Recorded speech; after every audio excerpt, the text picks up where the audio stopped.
Complete shutdown এই কর্মসূচিতে ঢাকার বাইরে অন্তত ২৮টি জেলায় সংঘর্ষের খবর আমরা পেয়েছি। এতে শিক্ষার্থী, পুলিশ, সাংবাদিক সহ আহত হয়েছে শতাধিক।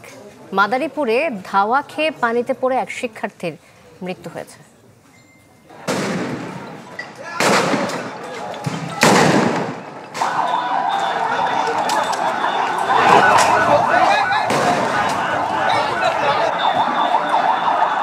দাবি আদায়ের আন্দোলনে উত্তাল দেশের রাজপথ।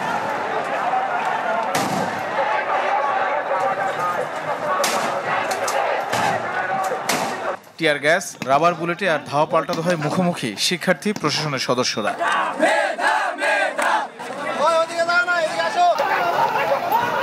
মানিকগঞ্জে ছাত্রদের দুপক্ষে সংঘর্ষ বাধে।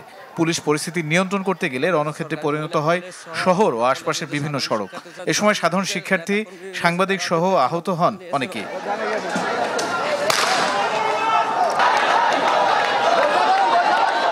সংঘর্ষ হয়েছে নাটোরে। কোটা সংস্কার আন্দোলনকারী ছাত্রলীগ ও পুলিশ ত্রিমুখী অবস্থান নেয়। এক পর্যায়ে বাধে তুমুল সংঘর্ষ। এ সময় টিয়ার গ্যাস, রাবার বুলেট ছুড়ে পরিস্থিতি নিয়ন্ত্রণে আনে। মাদারীপুরে বৈষম্য বিরোধী ছাত্র আন্দোলনকারীদের সাথে পুলিশ ও ক্ষমতাসীনদের সংঘর্ষ বাধে। এ সময় বেশ কয়েকজন আহত হন। নারায়ণগঞ্জে কোটা সংস্কার আন্দোলনকারীদের সাথে পুলিশের সংঘর্ষ হয়েছে। এ সময় ঢাকা নারায়ণগঞ্জ চট্টগ্রাম মহাসড়কে যান চলাচল বন্ধ হয়ে যায়। বগুড়ার সাতমাথায় সংঘর্ষ হয়েছে। টাঙ্গাইলের রণক্ষেত্রে আহত হন শিক্ষার্থী, পুলিশ ও সাংবাদিক সহ অনেকে।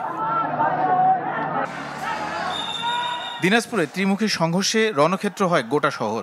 এ সময় বেশ কিছু পরিবহনে আগুন দেওয়ার খবরও মেলে। এছাড়াও হবিগঞ্জে কোটা সংস্কারের দাবিতে শিক্ষার্থীদের সাথে পুলিশের তুমুল সংঘর্ষ হয়েছে। পরিস্থিতি নিয়ন্ত্রণে ৫ শতাধিক রাবার বুলেট ছোড়া হয়। গাজীপুরের কোনাবাড়ি ও চন্দ্রাতে চলমান কোটা সংস্কারের আন্দোলনকারীদের সাথে পুলিশের সংঘর্ষ হয়েছে। কুষ্টিয়া শহরে সংঘর্ষে জড়ায় সাধারণ শিক্ষার্থী ও প্রশাসনের সদস্যরা। এতে আশপাশের এলাকায় আতঙ্ক ছড়ায়। রংপুর বেগম রোকেয়া বিশ্ববিদ্যালয়, বরিশাল বিশ্ববিদ্যালয়ে পরিস্থিতিও ছিল উত্তপ্ত। এছাড়াও রাজশাহী, জয়পুরহাট, সিলেট, চাঁপাইনবাবগঞ্জ, সিরাজগঞ্জ, ফরিদপুর, কুমিল্লা সহ বেশিরভাগ জেলায় ধাওয়া পাল্টা দেওয়া হয়েছে। তানিম রহমান, চ্যানেল 24। নগদের কাছে সব গ্রাহকই প্রিয়, তাই তো সারা দেশে ক্যাশ আউট চার্জ সবচেয়ে কম।